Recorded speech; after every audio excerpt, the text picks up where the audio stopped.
Excelente dia, no nome do Senhor Jesus Cristo, para ti, para a tua família. Meu desejo é que todos estejam bem, pela graça do Senhor Jesus Cristo. Quero partilhar com vocês no dia de hoje, lembrando justamente o que significa esse dia, um dia em que o Senhor Jesus Cristo foi crucificado por nossos pecados. Tomando o livro de Mateus e vendo toda esta trajetória desde o seu capítulo 26, quando Jesus vai e tem a última ceia com seus discípulos, ele vai ao jardim do Getsêmani para orar na hora final de seu ministério, ele é atraído por Judas Iscariotes com um beijo, levado ao Sinédrio, julgado de maneira incorreta e por aí afora. Você conhece a história, você pode fazer a leitura do relato bíblico e verificar isso. Mas eu quero tomar especialmente do momento da crucificação do Senhor Jesus Cristo, que se encontra no seu capítulo 27, após Jesus ser levado para Pilatos, e Pilatos lava as mãos, tentando uma manobra política, entregando o ladrão Barrabás para que ele fosse o escolhido na cruz e não Jesus. Para sua surpresa, há uma reviravolta, porque os sacerdotes, sim, os religiosos do dia queriam a morte do Senhor Jesus Cristo e inflamaram a multidão, conforme podemos ver no seu versículo 20 do capítulo 27 de Mateus. Eles influenciaram a multidão para que Barrabás fosse livre e Jesus Cristo fosse executado. Então eu quero tomar a partir do versículo 32, para que possamos meditar em tudo o que aconteceu ali e saber como o Senhor Jesus Cristo venceu o nosso maior adversário, a morte. 32 em diante do capítulo 27 de Mateus. Assim que saíram, encontraram um homem da cidade de Cirene, chamado Simão, e o obrigaram a carregar a cruz. Chegaram a um lugar conhecido como Gólgota, que significa lugar da caveira. Deram-lhe para beber uma mistura de vinho com absinto, mas ele, depois de prová-lo, negou-se a beber. E aconteceu que, após sua crucificação, dividiram entre si suas roupas que lhe pertenciam, jogando sortes, e se acomodaram ali para o vigiar. Acima de sua cabeça fixaram por escrito a acusação forjada contra ele: "Este é Jesus, o Rei dos Judeus." 2 ladrões foram crucificados com ele, um à sua direita e outro à sua esquerda. As pessoas que passavam lançavam-lhe impropérios, balançando a cabeça, conforme a profecia de Isaías 53. E exclamavam: "Ó tu que destróis o templo e em 3 dias o reconstróis, agora salva-te a ti mesmo, desce desta cruz, se és o Filho de Deus."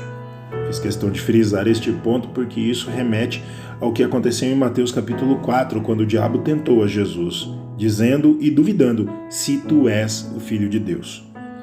Do mesmo modo, os chefes dos sacerdotes, os mestres da lei e os anciãos zombavam dele, vociferando: "Salvou a muitos, mas assim mesmo não pode salvar-se. É o Rei de Israel. Desce agora da cruz e passaremos a crer nele. Pregou sua confiança em Deus, então que Deus o salve nesse instante, se verdadeiramente por ele tem piedade, pois afirmou sou filho de Deus." Igualmente o ultrajavam os ladrões que ao seu lado haviam sido também crucificados. Então profundas trevas caíram sobre toda a terra, do meio-dia às 3 horas da tarde.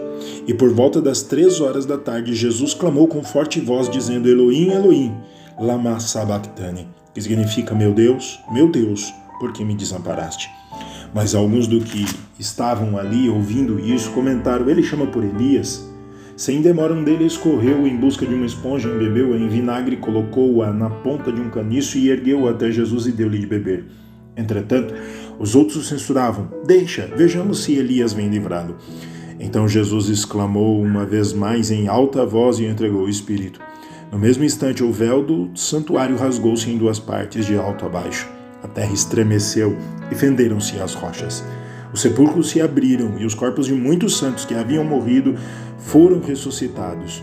E deixando as sepulturas, logo após a ressurreição de Jesus, entraram na cidade santa e apareceram para muitas pessoas.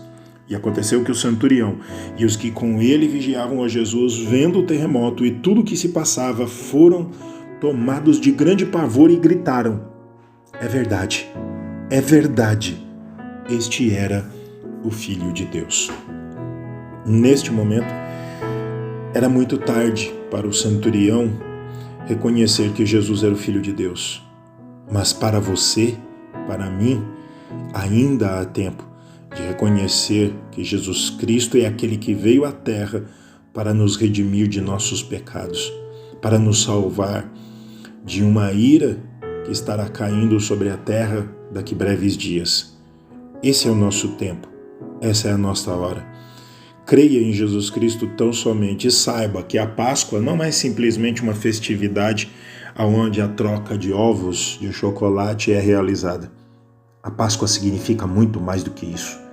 A Páscoa significa aquilo que Paulo escreveu em 1 Coríntios, capítulo 15, dizendo que o corruptível será revestido do incorruptível e o mortal será revestido da imortalidade, pois a força e o poder da morte foram tragados na vitória do Senhor Jesus Cristo, quando Ele deu sua vida ali no Calvário. Lembre-se, Ele morreu por ti. Deus te abençoe. No nome que é sobre todo nome, o nome do Salvador Jesus Cristo.